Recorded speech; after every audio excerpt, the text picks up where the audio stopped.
Maziwa from Lunga Lunga to Shimoni. Moyale to Lamu. Marsabit to Loitoktok. This is Prime Edition. Good evening, my name is Mboya. I am Muchuma Odim. Let's look at our top stories tonight.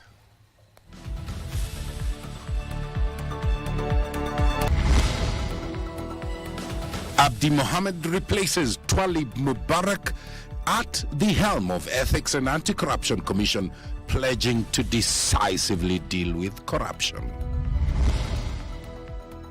Former LSK President Nelson Harvey files a petition seeking formation of a tribunal to probe the Chief Justice and entire Supreme Court bench.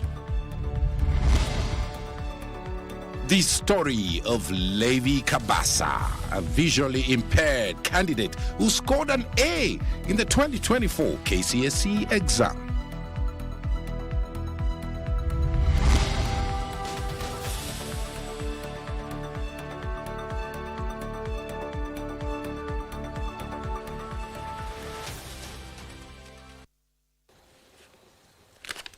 Our socials at KBC Channel 1. Our sign language expert tonight is Anne Wangeshi.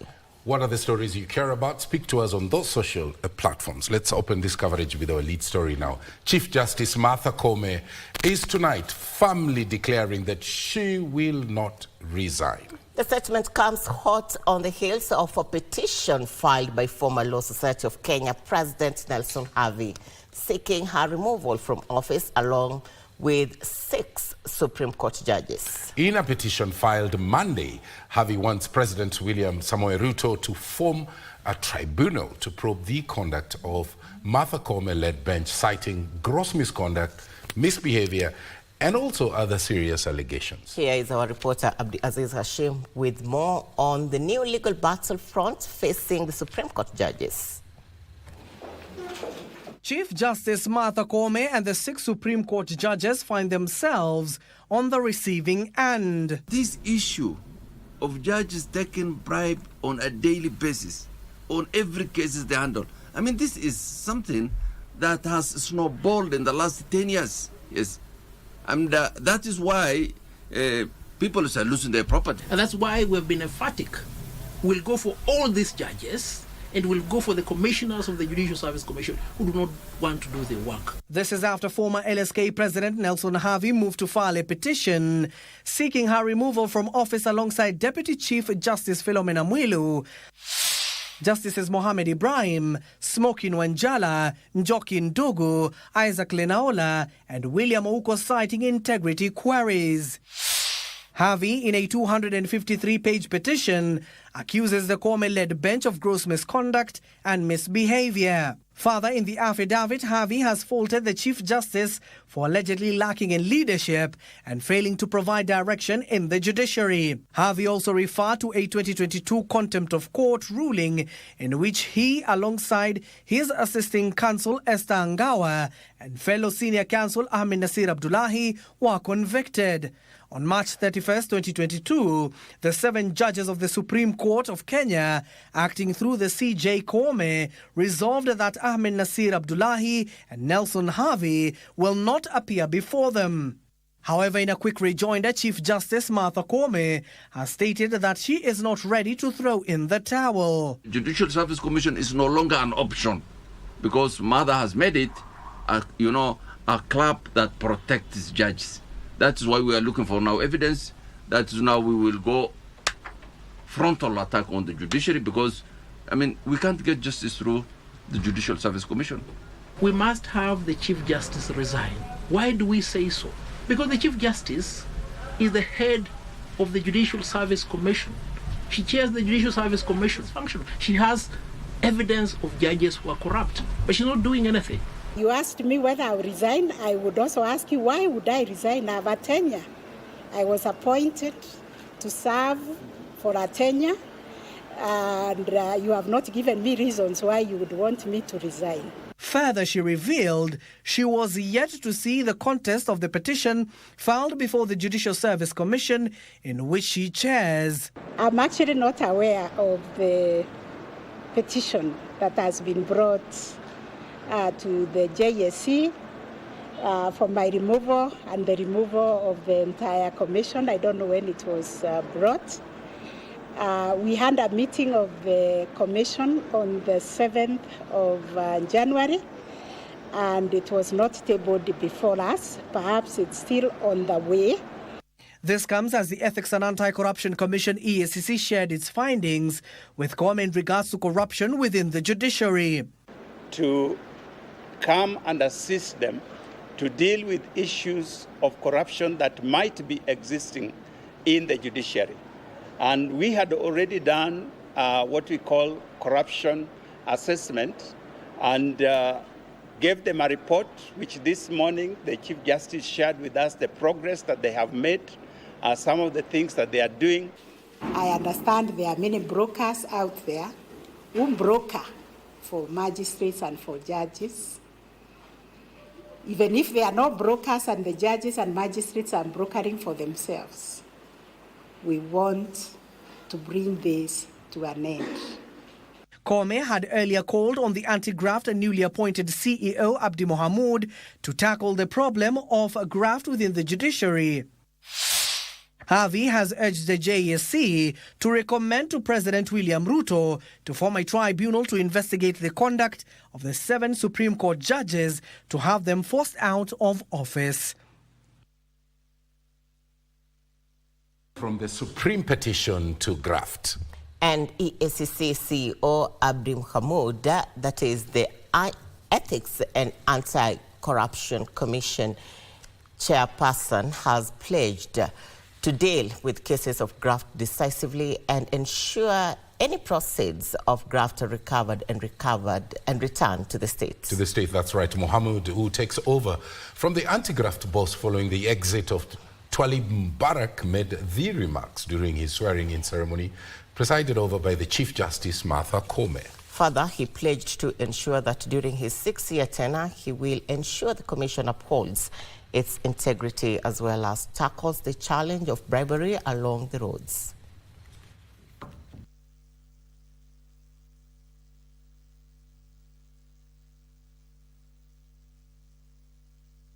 What we are looking at is not actually the amount or the action done by the traffic police officer at that time. What we are looking at is the consequence that arises out of the action of the officer who may have received a bribe. If, for example, in the process, one public service vehicle gets involved in an accident and kills people, that is a huge loss. So the actions of the outcomes of the action is actually what is of more concern. Another example I may give is if, for example, an immigration officer at our points of entry receives a bribe and lets in someone who is a security threat to our country. He may have received 1,000 shillings or 2,000 shillings. But when you consider the consequences of his action, that is what we are looking at. So we need to work very collaboratively to ensure that judiciary is doing what they are supposed to do without any hiccups of hindrances, but also that we also do our part so that we make your work easier. So we will work together mainly to educate the public that in the judiciary, justice is not for sale. I understand there are many brokers out there who broker for magistrates and for judges. Even if they are not brokers and the judges and magistrates are brokering for themselves, we want to bring this to an end.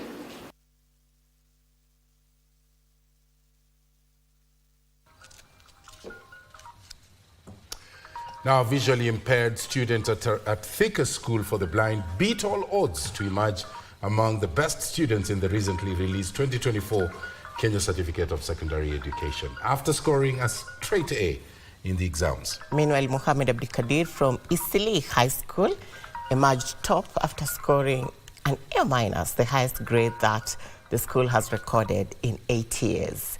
Our reporter Opicho Chemtai with the details. Born in Nyamira County, Levi Kabasa, who comes from an impoverished family, passed with flying colors after scoring straight A's in the 2024 KCSE exams. Despite having gone through a lot of challenges, especially after losing sight while at Moi Gesusu Secondary School, he could not be held captive by his condition. I stayed for home like 4 months when my teachers from Moi High School Gesusu helped me to link up with Kenya Institute for the Blind. Kabasa, who comes from a family of 5 and who has been brought up by jobless parents in a deplorable condition, seeks to pursue law at the University of Nairobi. I just want to pursue law because I really love humanity, so that the people can get justice. At Isli High School in Nairobi, it was all celebrations in the school for their top student who scored a mean grade of A-. He was a school captain. He was able to juggle all the roles that he was given by the school. A grade that was last recorded in the 2016 KCSE examination. They did not believe that we can get that number. But now that we got the number, 8 of them, everybody is very happy. Even the teachers are very motivated now. You have made it. Yes, yes. The 20-year-old Mohammed Abdikadir shares the secret behind his success. From 3rd term is when I started studying very seriously. And you can imagine I scored an A-. If I started a little before, or if I had started discovering myself a little before, I would have been very far. We used to wake up at 3 a.m. and we would be in class. And I will teach him. After that, at 6 he would go to school, and then he would come back. By 4:30 he would be at the tuition center. And a section of students who are studying under the Makueni County Government Scholarship and excelled are requesting the extension of the scholarship to help them pursue further education in the higher learning institution. I have seen some students at home because of lack of school fees, and I really pray that the county government gets to know this. Meanwhile, parents from Kwangamor Combined Secondary School in Teso, Busia County held a demonstration protesting the removal of the school's principal over poor performance. 3 students managed to get a C+, while 171 got D+ and E grades. Uko na balance ya shilingi 200 mtoto nyumbani, hiyo ndio anachangia matokeo kuharibika mahali hapa. It will be very unfair for parents to put the blame on the principal alone when we are all key players. Opicho Chemtai for Prime Edition. On to now security matters and internal security. And National Administration Principal Secretary Dr. Raymond Omolo has urged the Independent Policing Oversight Authority to prioritize human rights and also to improve accountability as well as transparency in service delivery. Speaking in Naivasha during the launch of a 5-day training for the officers, the PS urged new commissioners to prioritize systematic reforms that will ensure fairness and cohesion. He further emphasized the need to improve public trust in policing operations and called on the commissioners to execute their constitutional mandate professionally.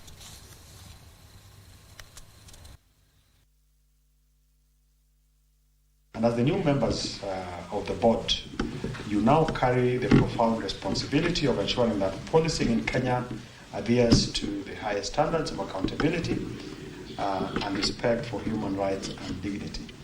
Therefore, this training is not just an opportunity for learning, but also a direct call to action.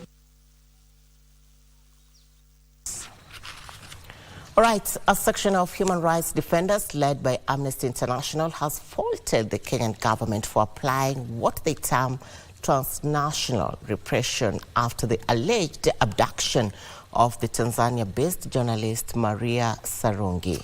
Now, the scribe, who is known for her sharp criticism of the Tanzanian government, was reportedly abducted here in Nairobi, Kenya on the 12th of January 2025, an incident that has since sparked uproar among human rights defenders. Sarungi, who has broken her silence for the first time since the ordeal, has narrated the harrowing experience in the hands of her alleged abductors. She says that the abductors acted on behalf of the Tanzanian government and authorities in an orchestrated attempt to silence her activism. She has at the same time challenged the Kenyan government to protect the rights of asylum seekers in the country. No, relax, we're taking you to the station. Then again, I tried because I felt like there is traffic. I tried to see if I can get out. Again, they tightened my handcuffs again, and they were making me lie down to my right. The guy who was holding me like that. The guy on the other side was holding the handcuff, was pulling my handcuff and sat on my legs.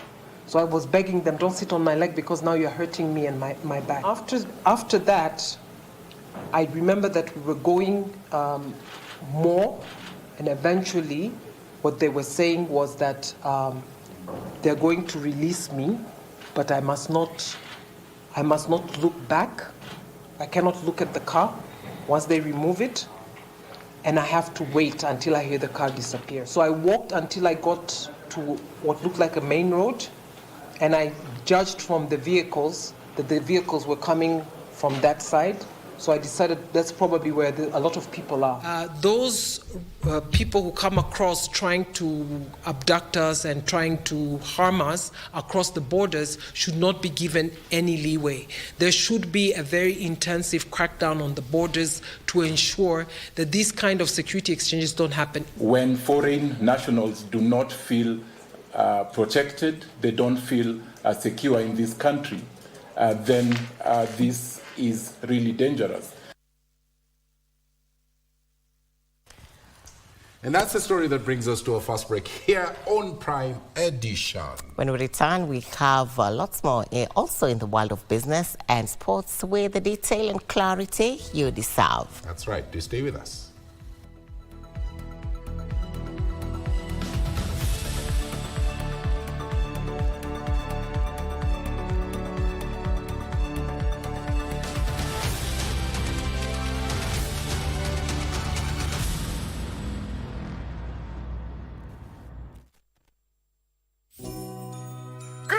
Ni sahi ishafika na ni kubwa kweli. Hii Christine ni bomba na Blue Santa kupitia star 570 hash option 1. Rudia star 570 hash option 1. Iko PlayStation 5 na 55 inch TV na iko 500,000 Kenyan shillings. Nambuzi moja?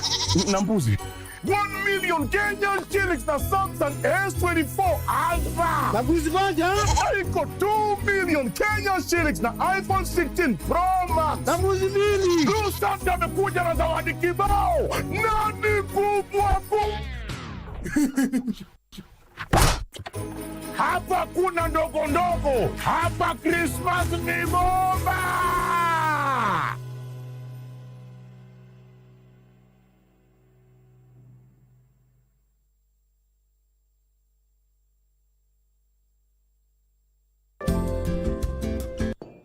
I'll punish myself for what I have done.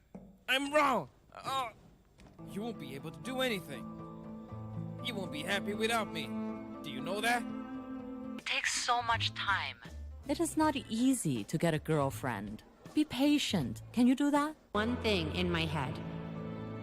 In this world, nothing can be taken for granted. Age shouldn't be the factor that restrains my mindset. Mimi shida zangu zote hapa ndani ya nyumba chanzo chake ni nani? Si ni wewe? Utachekwa. Yote hayo najua. Yaani nyanya sikujua unampenda Karembo kiasi hicho. Ingekuwa ni mimi ungenidekeza. Mwenda hapo. Haifai kuonekana mkizunguka ovyo ovyo hapa kisiwani mpaka tujue kesi isha vipi. Karembo wangu. Karembo wewe ni wangu. Na sina mpenzi mwingine usipokuwa wewe. Tamu. In Kenya right here, we also have participants for the Red Bull Dance Your Style. Red Bull Dance Your Style is a global all-styles street dance event series with a unique battle format.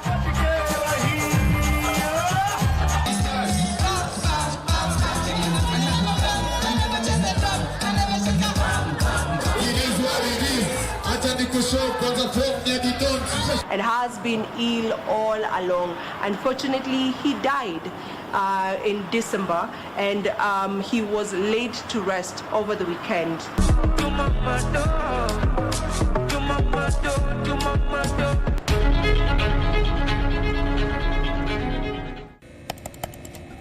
Technology has become a crucial part of our society. Without technological advancements, so much of our everyday lives would be drastically different.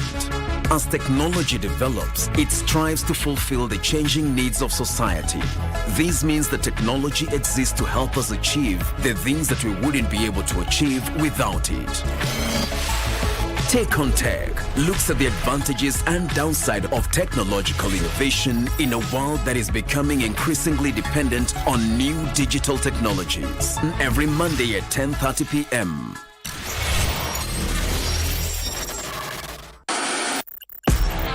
On KBC Channel 1, we are a TV station like no other. Get a taste of the best in entertainment. Yes, indeed. Feel the passion. Will you promise me? I swear that you will never lose me. I can't get married to you. I'm sure you knew about it. That's why you're making fun of me. Experience the drama. Get out. Who is the man in this one? And the laughter. Hii wigi umevatishwa. Sile wakati tulikuwa tunapishwa tunapewa mheshimiwa.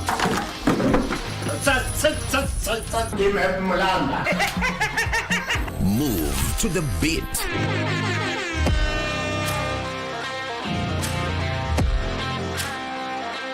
We are live from Broadcasting House. And get informed on the latest happenings. KBC Channel 1. Wow. Wow. Yeah! We are the full package. Oh, yes. And Kenya's watching. Thank you very much for joining us.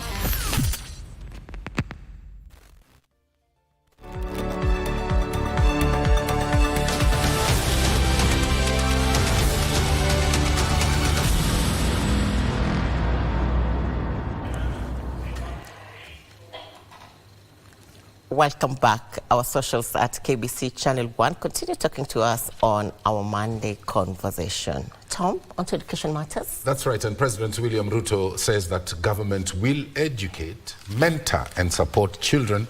Why? To exploit their talent so that they can productively contribute to the transformation of the country. The president says the introduction of Kenya's Certificate of Secondary Education, KCSE, media series is a testament of the government's resolve to accord candidates a second shot at academic excellence so that they can become part of Kenya's transformational journey. Here's that report.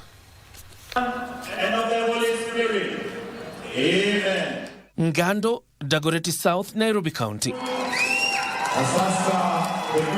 President William Ruto officially handing over the Lenana School primary tuition block and school uniforms to more than 2,500 learners. The head of state says the government is committed to streamlining the education sector by offering quality education and mentorship for posterity. With the recent announcement of the introduction of the Kenya Certificate of Secondary Education, KCSE media series, Ruto says the move is a deliberate effort at giving candidates who did not sit the exam owing to external factors or those keen on retaking a subject a second shot at academic excellence. Na tutahakikisha ya kwamba hiyo mtihani tutaikamilisha kwa muda ili watoto wakifanya vizuri zaidi wanaweza kuungana na wenzao wanaenda university mwezi wa 9 so that we can also encourage more of our children to qualify. Kwa sababu it is not right to condemn some of our children on account of one or two subjects that they may have failed for one reason or another. He announced an additional 1 billion shillings allocation to constituencies in Nairobi County in the next financial year, meant to ease congestion in public schools, targeting to build 3,500 new classrooms. Nairobi ndio iko na changamoto kubwa sana ya watoto wa kusoma shuleni. That is the challenge we have in the city of Nairobi. Na haiwezekani Nairobi ikiwa ndio sura ya Kenya, iwe ndio mahali ambapo watoto wengi hawasomi kwa sababu hawana mahali pa kwenda shuleni. Umetupatia pesa 58 million kila mbunge tujenge madarasa, na hiyo pesa tuko nayo, tunafanya kazi kule kwa ground. Hivi leo Mheshimiwa Rais, tunakushabikia, tunakusherehekea, tunakupea asante za kipekee kwa kuweza kutufungulia block hii mpya ya madarasa 24. This in addition to 14,000 classrooms already completed across the country that he says have streamlined the grade 9 transition under the competence-based curriculum CBC. Emphasizing on the need for partnership, President Ruto called on parents to remain wary of bad elements within the Kenyan political ranks, keen on inciting and impacting bad morals on young ones. Kuna wengine wanachochea hawa watoto wetu. Wanachochea hawa watoto endesheni matusi. Wewe ni mzazi wa aina gani? Wewe ni kiongozi mwenye akili aina gani? Unaochochea watoto wetu waendeshe matusi, waendeshe mambo mabaya, waendeshe tabia mbaya. Mimi nawauliza kama wazazi, let us look after our children. Mimi naomba ya kwamba tuweke nidhamu na heshima ili tuwe nchi nzuri yenye nidhamu na heshima. Nilisema kama unajua una boma ingine kwingine, kaa hapa, wacha matusi, usitusi president, heshimu Mheshimiwa Rais. John Jacob Kuria, Prime Edition. On to politics now, and just a day after the Public Service Cabinet Secretary Justin Muturi raised concerns over the alleged abduction of Kenyan youth and called on government to hasten investigations, leaders have continued to express diverse opinions. While a section is in support of his sentiments, terming them bold, others want him to resign, saying he undermined the president. Here's that report. More than 24 hours later, the dust appears far from settling, following sentiments by Public Service Cabinet Secretary Justin Muturi on abductions in the country. The security forces should arrest and bring to book all those that are involved in the abductions without fail, and all the young people being held in illegal captivity should immediately be freed. Aldai Member of Parliament Marianne Kitani has called on the CS to resign, saying the sentiments were meant to undermine the president. Wewe ujiuzulu, kuja ongea huku nje kama raia mwema. Ushike microphone kama raia mwema ukiongelesha ukigonga hiyo serikali. Lakini huwezi gonga serikali ukiwa ndani yake. Haiwezekani. Na usipojiuzulu, mimi nitapeleka motion bunge ya kusensha wewe. Speaking in Magombeni area, the MP questioned why Muturi had not reported the matter concerning the abduction of his son months ago and only chose to speak now. Kuna kitu inatwangwa kwenda kuripot kwa police station. Kutoka hiyo miezi 6 tangu siku hiyo aliyekuwa abducted na kurudishwa paka saa hii hujaenda kuripot kwa police station. Unataka nani akufanyie hiyo kazi? Kwa nini hukuenda kwa hiyo cabinet useme juu ya hiyo mtoto yako na watoto wengine wa Kenya? Kwa nini hukusema? Her sentiments come as Maragwa Member of Parliament Mary Waithera applauded Muturi for speaking up against abductions. Na mpaka saa hii Justin Muturi yeye ni CS wa public service hajawahi pata sababu gani mtoto wake akawa abducted. Kwa hivyo aliongea kwa uwazi akitaka kushikana na wale wazazi ambao watoto wao wametekwa nyara. Na kusema jambo fulani ni baya sio kusema Your Excellency hatukuheshimu. Sisi ndio tulikuchagua. Kumbuka Mauti Kenya zile kura ilikupea kwa sababu ilikupenda.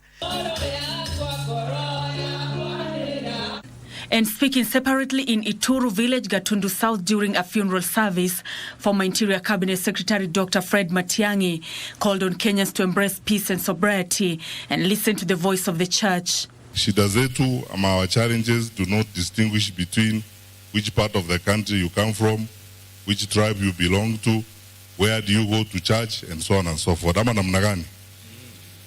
Basi tufuate vile tunaelezwa na viongozi wetu hapa wa kanisa, tupendane, tusidi kuombeana na kukaa pamoja. Nimesema hivi, we just need one presidential candidate. Between now and 2027, we are going to make a very incredible opposition. Nancy Okware, Prime Edition. To yet another security concern, Bryson Marcos Nduku, suspected to have committed a series of robberies within Isili, Kayole and Komarok areas of Nairobi City, was gunned down last night in Jiru, Nairobi. The suspect was confronted by police while on patrol, prompting a chase. It is believed that Bryson was behind the killing of a man in Isli in November last year, an incident that was captured on CCTV camera. In the video, the assailant is seen approaching the victim from behind and then shooting him at close range. The suspect is captured stealing his phone and fleeing the scene.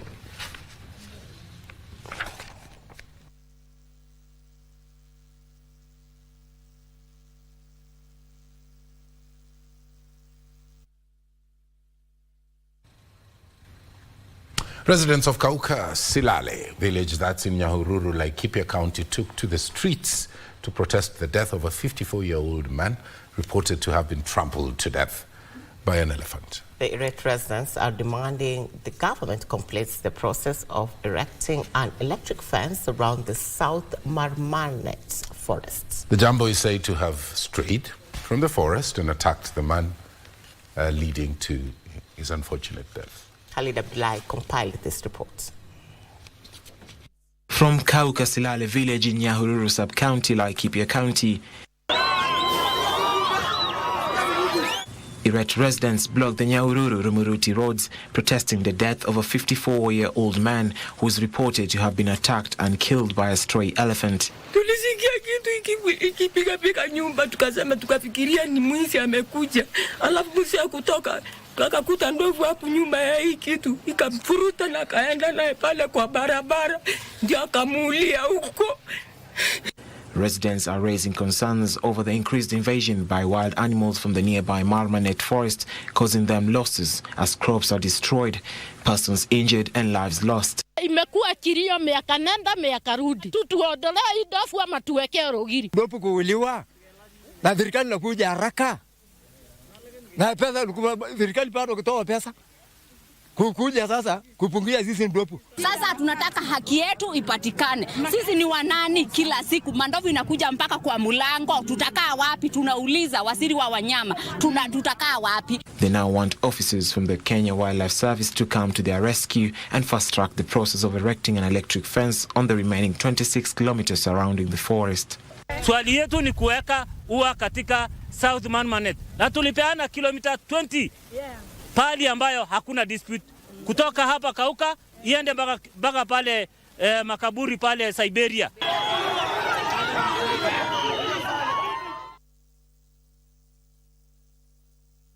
Now, the government has clarified that the tenure of the head of government delivery services, Dr. Peter Mboya, ended on the 11th of July 2024 following the dissolution of the cabinet. In a response to media reports that claimed Dr. Mboya had resigned from the position, the government said his contract was terminated in July last year after the cabinet was dissolved.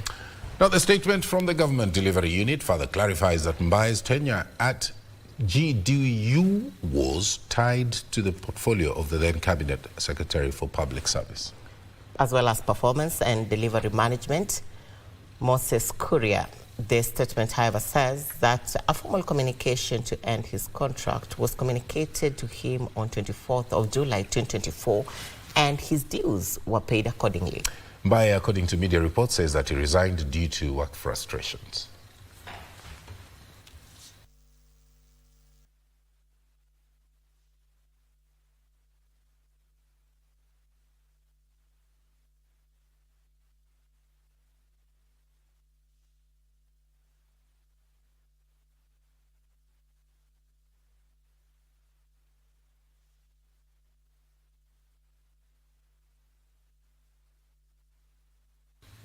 Let's now shift focus to Health Watch. Pumwani Maternity Hospital child and maternal healthcare facilities are set for a facelift following the donation of 100 million shillings to the health facility. Nairobi County Deputy Governor Njoroge Muchiri says that the funds raised through partnerships will be pumped towards improving facilities and also services at the hospital to enhance the quality of life for patients and also to improve access to services.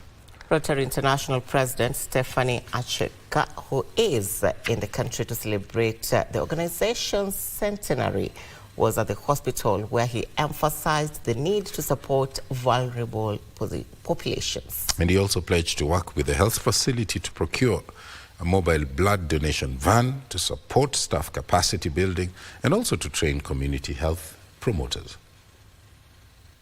So in addition to improving the quality of life, it's promoting longevity, it's promoting lower health costs in general, and it's allowing people to really pursue their life goals and to do what it is that they want to do. So it's a very important element of Rotary in general, because since the beginning we have always been involved in disease treatment and prevention. When you look at the programs that they have lined up for us, we can only just thank them because they support our universal health program that we are running as a government and the national government, and the patients who come in here will get a much better quality of life as a result of the interventions that Rotary International is going to make in this hospital over the next 2 years. Let's now take you to the counties, and nominated Senator Gloria Oroba has said that the reasons 100 million shillings allocated by government towards addressing gender-based violence should be used prudently. Speaking on Monday in Nairobi, Oroba emphasized the need to restructure how GBV cases are handled in the country. Timothy Kiplosu with stories making headlines across the counties. The senator argues that revamping gender desks with trained personnel, strengthening gender courts to expedite cases, and introducing legislation to cap case duration at 6 months will address the rising cases of gender-based violence in the country. If we cannot have perpetrators brought to book, if we cannot have convictions, for instance, because it's been very difficult to have convictions, because we have an issue of the chain of, when you're having the investigations, there's an issue of even evidence collection, particularly on matters of sexual harassment and things like that. So these are the issues because if you have more people who are being convicted, then naturally there will be a behavioral change, because society will understand if you do this, then you are going to be arrested, then within 6 months you are going to be in prison. So, and if we focused on that first, then we can come later to talk about the advocacy and now having those conversations. Also, education stakeholders from the port city of Mombasa have attributed last year's improved KCSE performance to the Mombasa County Elimu Fund. Mombasa County imechukua initiative ya No Child Left Behind. Tunatoa basari kwa wanafunzi kama hawa. Wanafunzi wanaoshiriki mentorship pia ilikuwa tunawalipa, walimu wao pia ilikuwa tunawalipa. Number of students going to university last year were 27. It has gone up to 48 through these efforts. So we appreciate this, and we believe the school will even go higher in the coming year. In the meantime, the residents of Kagumo Town in Kirinyaga, Central Kirinyaga County, have raised concerns over poor waste management in the town by the county government. The irate residents revealed that the uncollected garbage had been piling up on the road reserves in residential, causing havoc. Sasa tunaonelea ni vizuri serikali tufikirie vile tunaweza faidika kutokana na haya mashinda, kwa sababu wengi wetu tumepata shida, tumegonjeka. Kuja utupalie miti hapa, ama tutafute miti tupande, ndipasa tuwe tunatengeneza hapa iwe kama jivaji ya Kagumo jivaji. Meanwhile, the Kakamega County Health Department, in collaboration with the Jacaranda organization, has officially launched the construction of a delivery room and completed the construction of an operating theatre at level 4 Matungu Hospital. The project is aimed at reducing the long journeys that expectant mothers have to make to seek maternity services. Tunapoongelea mambo ya SHA na tupate kwamba watu wengi hawana vitambulisho, basi hata ile huduma wanataka kusaidiwa kwa kutibiwa bure inakuwa changamoto. With this particular collaboration, between the county government and Jacaranda. We hope to give Matungu people the best services possible. And the government now says it's ready to receive more than 700,000 students who sat for the 2024 KCSE exams into Technical and Vocational Education and Training TVET. TVET Principal Secretary Dr. Esther Thara Moria says they have provided training to sensitize the deans of national TVET universities on the use of the e-citizen network at the National Technical and Vocational Education and Training University of Kabete. TVET is the other alternative, and if anything, I dare say, the better alternative. Because in TVET, we are going to train you on how to get things done. The people who want to interview people in our industries, ask our industries. They want to ask you, what can you do? Nobody is going to ask you about your certificates now. They are interested in what you can do. Finally, hundreds of youth turned up at the Nyeri National Polytechnic on Monday to try out their luck in securing employment opportunities in the construction sector in the United Arab Emirates. Kenya, finding a job imekuwa very hard, so nimeona it's good nikuja nijaribu. Wale watu wanaona ni kama scam, lakini kujaribu ni mzuri. They are not assessing the papers or your education papers, but basically what they are looking for is technical capability. Timothy Kipnoso for Prime Edition. From the counties back to the studio for a second break on Coming Prime up, Edition. the latest in the world of business as well as sports. Nimo Njenga is already in studio and also Karen Kibet. Stay with us.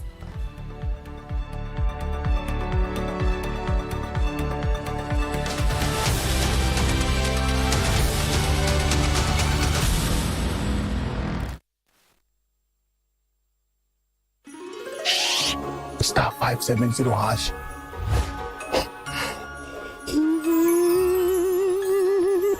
Option 1 kuna PS5 na ni full package na inakuja na JBL Party Box.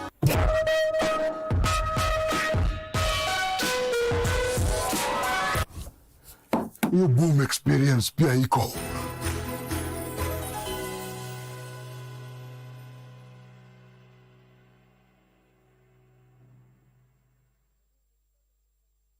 Kenya right here, we also have participants for the Red Bull Dance Your Style. Red Bull Dance Your Style is a global all-styles street dance event series with a unique battle format.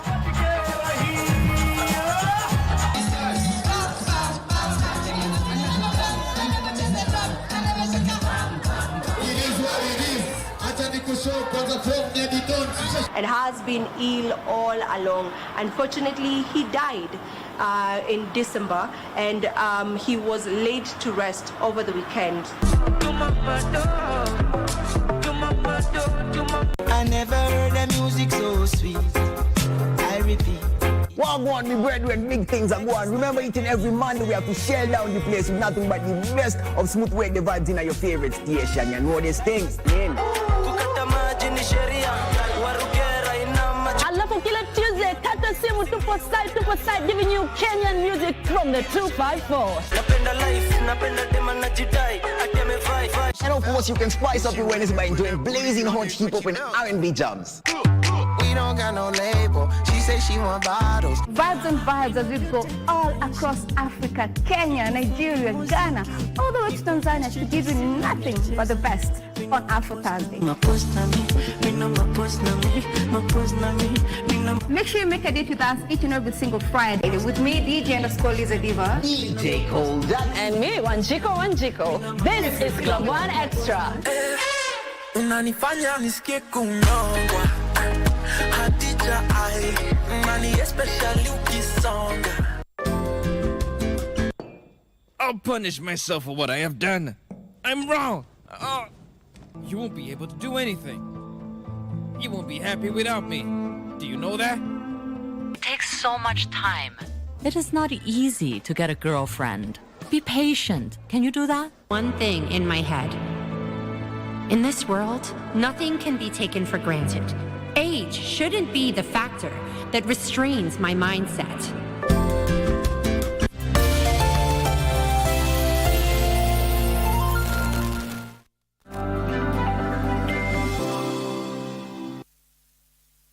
Thank you for staying with Prime Edition. We change gears now to business news of the day. My name is Wairi Mujenga.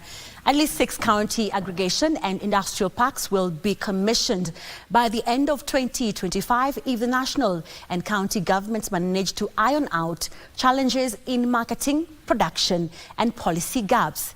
In a meeting with county governors, Deputy President Kithure Kindiki added that the national and the county government ought to work together in addressing implementation bottlenecks within various counties on a case-to-case basis.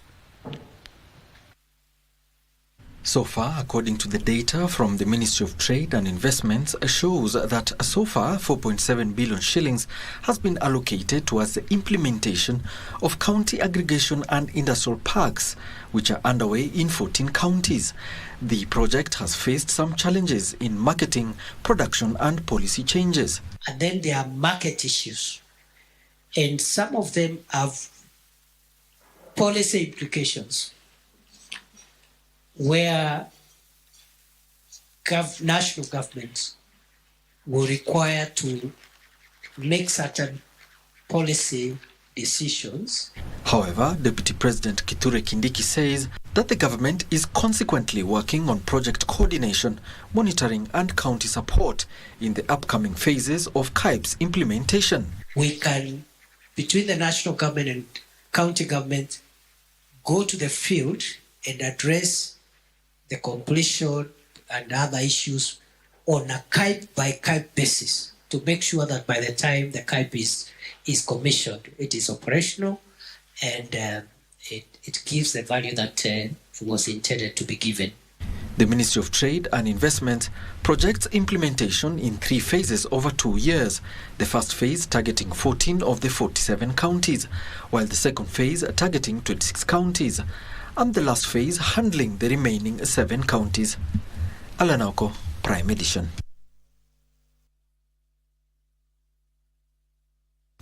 Now, the second phase of the government's performance evaluation exercise for the 2023-2024 financial year, targeting the Kenya Revenue Authority alongside other state corporations and ministries, has kicked off.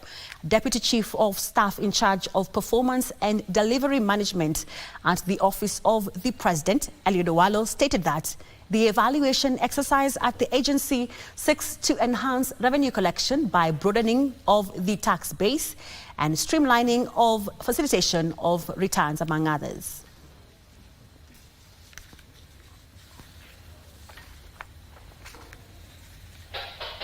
Now, moving on to other stories making headlines this evening. Now, Sasini Group has swung into loss-making after reporting a full-year net loss of 562 million shillings, down from 542 million shillings and profit for the firm posted the previous year.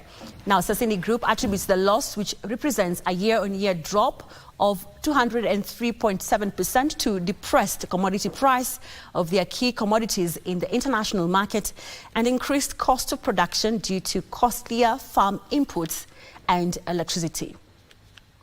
A number of coffee reforms are being instituted in a bid to profitize the subsector and increase production. However, a section of players in the coffee value chain say the reforms have affected their operations, reducing earnings. Sasini says recent realignment of their coffee business operations has negatively affected their sales, leading to a 562.8 million shillings loss for the 2023-2024 financial year.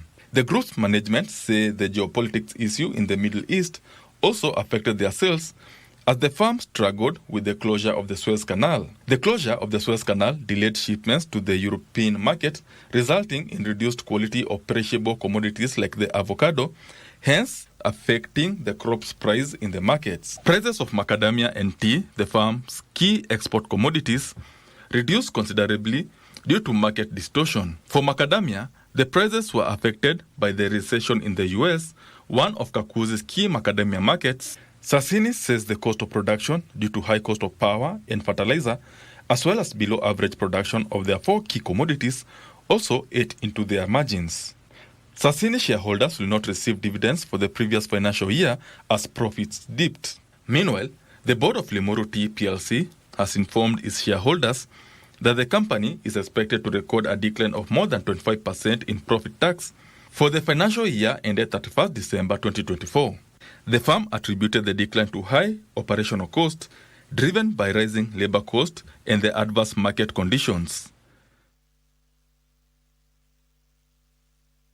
The government is stepping up efforts to address long-standing challenges in Taita Taveta's mining sector, emphasizing on value addition to improve efficiency, create jobs and drive local economic growth. Mining Principal Secretary Elijah Mwangi said the government's commitment is ensuring that the region's rich mineral resources, particularly gemstones, are benefiting the local community. Mwangi pointed out the underutilization of the Voi Gemstone Value Addition Center, which was opened in 2024 to help miners maximize the value of their gemstones. He announced that leadership elections at the center will take place within 30 days to resolve management issues and enhance its operational efficiency. There are some of us who have taken the booths, but they have not been paying the requisite rent that was agreed upon. Nevertheless, those are the issues that we want to discuss, including the leadership of the Gemstone Center. The Ministry of Mining is deploying geologists, mining engineers and explosives inspectors to help improve mining practices and safety. In efforts to formalize artisanal mining, 12 artisanal cooperatives have already been formed, providing miners with better access to resources, training and support. Na wale wachimbaji wanapata hasara. Mimi nimetembea huko nikaona wale wachimbaji mazingira wanayofanyia kazi. Alafu unashindwa hizo billions zimeenda kutumika kwa mataifa mengine. Surely, kwani hapa Kenya, we have the capacity to stop that. The government is also placing significant emphasis on value addition to locally mined gemstones. Director of Mining Gregory Kituku stressed the importance of the Voi Gemstone Centers. The performance will be based on submission of quarterly exploration results and the amount that has been used in exploration, that has been expended in the exploration. And this is geared towards eliminating speculators. Tunapatia wewe leseni na unaenda kuweka chini.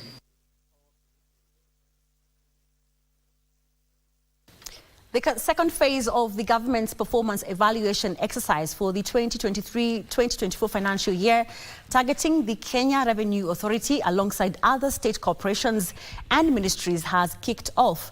Deputy Chief of Staff in charge of Performance and Delivery Management at the Office of the President, Eliud Owalo, stated that the evaluation exercise at the agency seeks to enhance revenue collection by broadening of the tax base and streamlining the facilitation of the tax returns. The government has launched a comprehensive evaluation of its ministry's performance for the 2023-2024 financial year. Over the past year, ministries, state corporations and tertiary institutions submitted quarterly performance reports via the Government Performance Contracting Information System. Today, the Performance and Delivery Management Unit in the Executive Office of the President began the performance evaluation process at the Kenya Revenue Authority headquarters, with plans to assess other ministries and state corporations. Deputy Chief of Staff Eliud Owalo emphasized that the evaluation will focus on specific interventions, including enhancing revenue collection, widening the revenue base, facilitating tax returns, and improving customer satisfaction levels. Modify the indicators, we cannot modify the targets that were set. So we are here to look at the evidence of performance in line with the commitments that were made during the activity period 2023-2024. These parameters were agreed upon during the signing of performance contracts. Owalo highlighted that the ongoing digitization efforts have significantly boosted KRA's tax collection capabilities, with over 20,000 government services now accessible online.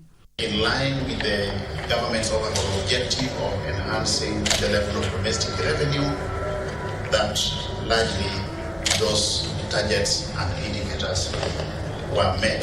The government has undertaken all measures necessary to augment our efforts towards enhancing the level of domestic revenue.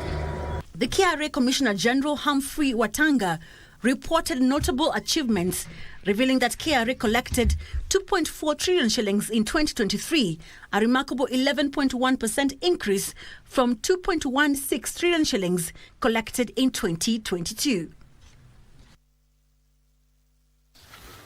That's how we put a cap on tonight's business news. On the other end of the studio, we have Marakwet Express, Karen Kibet, the day's sports. Have a good night. My name is Odim Mujenga.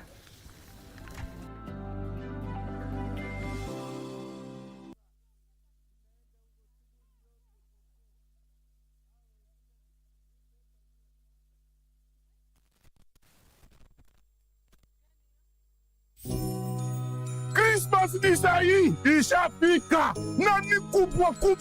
Kweli? Hii Christine ni bomba na Blue Santa kupitia star 570 hash option 1. Rudia. Star 570 hash option 1. Iko PlayStation 5 na 55 TV na iko 500,000 Kenyan shillings. Nambuzi moja?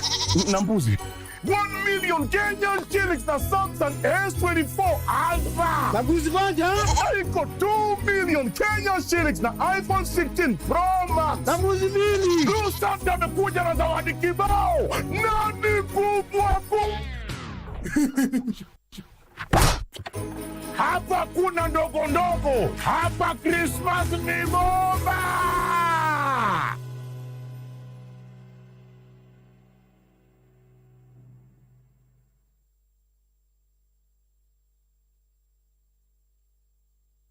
The young generation awakens on Y254, the leading youth TV station in Kenya.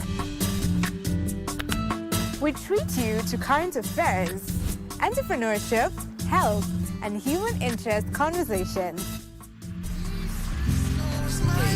It's art, it's culture. Movies, gossip and trends, sports, drama.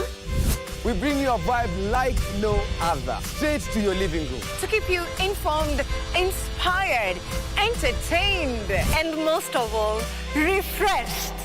We are such a vibe. Y254. Imagine.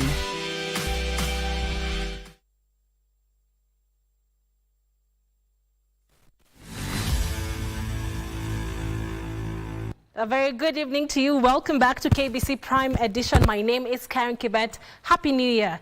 Let's take a look at what's making headlines in the world of sports. Former Kenyan international and current Football Kenya Federation Deputy President MacDonald Mariga will be one of the 3 officials conducting the draw for the 2024 African Nations Championship CHAN on Wednesday night at KICC. Mariga will conduct the draw together with Uganda's Hassan Waswa and Mrisho Ngasa of Tanzania, representing the 3 host nations for the 8th edition of the Continental Tournament for home-based players set to run from 1st to 28th of next month. A total of 19 national teams, including hosts nation Kenya, Tanzania, Uganda, and defending champion Senegal, will compete in the tournament. Mariga was the first Kenyan footballer to play and win the UEFA Champions League, and also won the Serie A title, 2 Coppa Italia titles, and the FIFA Club World Cup with Inter Milan. He played 40 games for Harambee Stars, scoring 5 goals.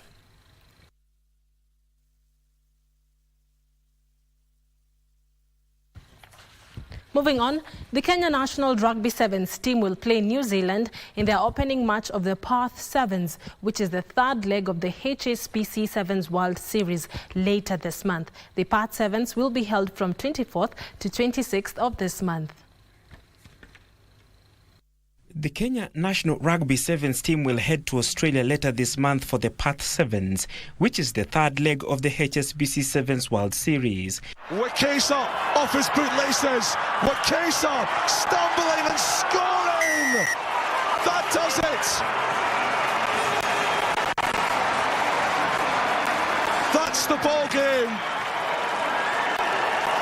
And the dream for Kenya crystallizes before their eyes. The Kenyan squad, pooled with giants New Zealand, Fiji and Uruguay, will be named on Wednesday this week ahead of their trip to Australia. Kenya will begin the third leg against New Zealand on the 24th of this month before playing Fiji in their second game 5 hours later. They will wrap up their pool matches against Uruguay on 25th of this month.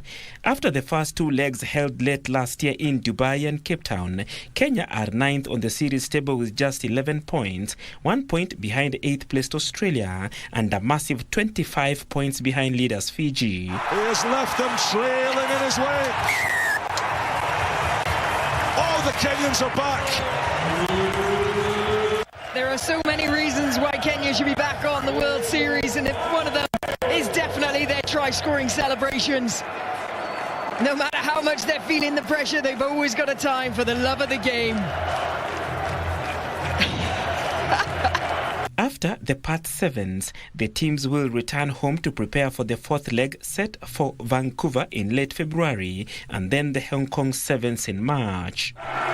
One of the biggest, meanest, most important players. Moving on, the Kenya Baseball 5 Under-18 national team qualified for the Baseball 5 World Cup finals after finishing second in the Africa Baseball 5 Championships that concluded yesterday in Cape Town, South Africa. En route to the finals, Kenya beat Zimbabwe 2-0 in their first game before registering a similar result against Lesotho, followed by a 2-1 loss to Ghana. The Joel Wangisho Chargers went ahead to beat Tunisia 2-1 to book a slot in the finals, where they lost 2-0 to Ghana. Despite losing to Ghana, both Kenya and Ghana secured a direct qualification for the Baseball 5 World Cup finals slated for Zocalo, Mexico later in the year. Baseball Federation of Kenya President Titus Mutwiri noted that the team is in high spirits ahead of the global showpiece.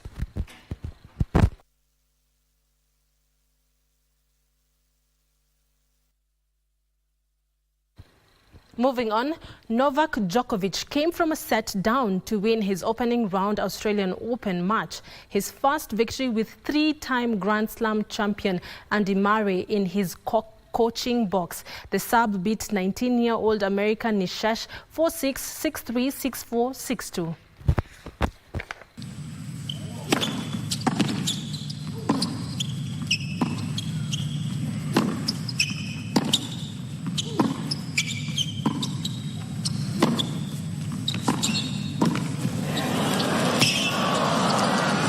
That's good stuff. Good stuff.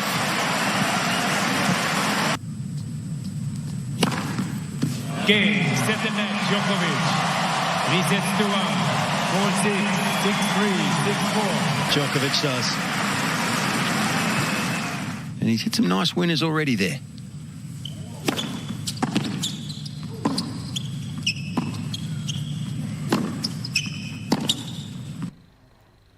And those were all the sports stories we had for you tonight. I'll see you tomorrow, same time, same place, with more sports news. My name is Karen Kibet. The bulletin is not yet over, as I do hand you back to my colleagues Irene Muchuma and Tom Mboya. Tom? Marakwet Express, Happy New Year to you. It's good to see you. Well, that's it. You want to read something? Yeah, quite a number of acknowledgements. Peter Lenyate, watching KBC Channel 1 from Moranga. Enos Omondi, watching KBC Channel 1 from the county of Nairobi. Yeah, and you know, we are really grateful that you have made Prime Edition your preferred channel of choice. And the digital family is really making a huge statement. So I want to thank you so much for making time to be with us on behalf of the Prime Edition team. I want to wish you well. My name is Tom Mboya. Of course, we're going to be back here again tomorrow at 9. So make sure you're with us. My name is Muchuma Odim. Sign language expert tonight is Anwangeshi. God bless you. And good night from Nairobi, Kenya. Bye-bye.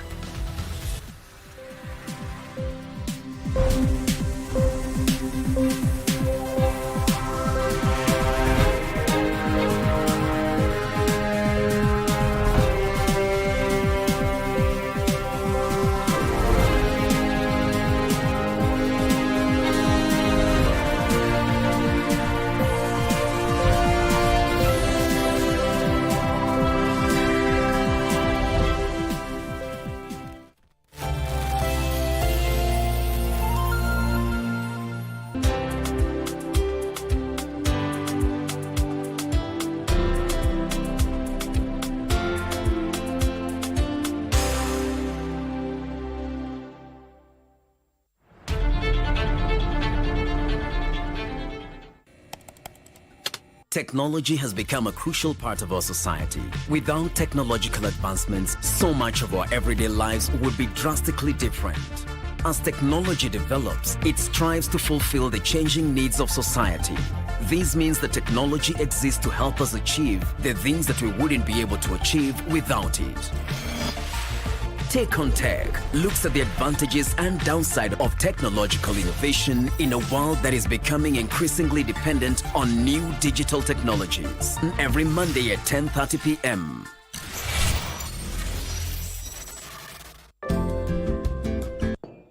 I'll punish myself for what I have done. I'm wrong. You won't be able to do anything. You won't be happy without me.